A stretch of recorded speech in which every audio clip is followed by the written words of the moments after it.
So this is your first 8K camera. So yes, we're going to a 44.3 megapixel sensor, so you're going to get extremely high resolution photos, and this is what facilitates being able to do 8K video at up to 30 frames per second. This camera will also be able to do 5.8K video at up to 60 frames per second.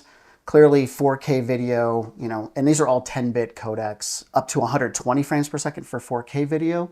In terms of the memory card slots, the camera now includes a CF Express along with an SD card slot. This now facilitates the ability to do 5.8K ProRes RAW internal recording. And then obviously we have a whole suite of ProRes options as well. So 5.8K ProRes is also available in the camera without being RAW as well.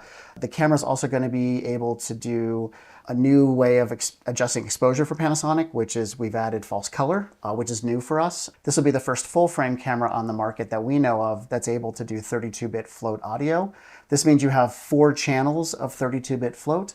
That would be at 48 kilohertz, or you could do 2 channels at up to 96 kilohertz. And then there's a whole slew of usability improvements. We've done away with the mode dial that has the little photo, the movie camera symbol. We've now added an actual switch that switches you between photo, video, and slow and quick mode. You mentioned internal RAW recording in HQ. What is the maximum resolution and the frame rate that you can actually record internally in RAW HQ?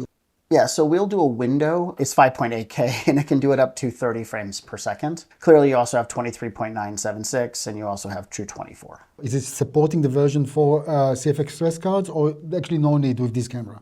So we're supporting a CF Express card and an SD card. So there'll be 2 different card slots in the camera. Talking about the sensor and the processor, according to your specifications, the sensor is new, but what about the processor?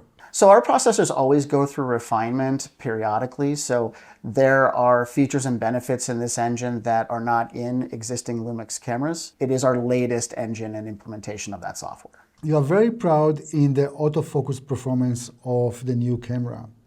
Why is that? What we've gone to is a completely AI-based human recognition model. So for example, I'm not on an S1R right now as I'm recording this right now.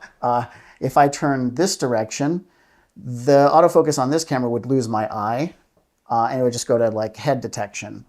And then when I turn back, it would recognize the eye. The new algorithm will recognize I'm a person and I have a face and eye, and that if I turn sideways, it'll still recognize at least one eye. So you get more consistency there. It's less likely to kind of jump focus. Matt, thank you, really. Thank you very much. Always a pleasure talking to you. Thank you very much.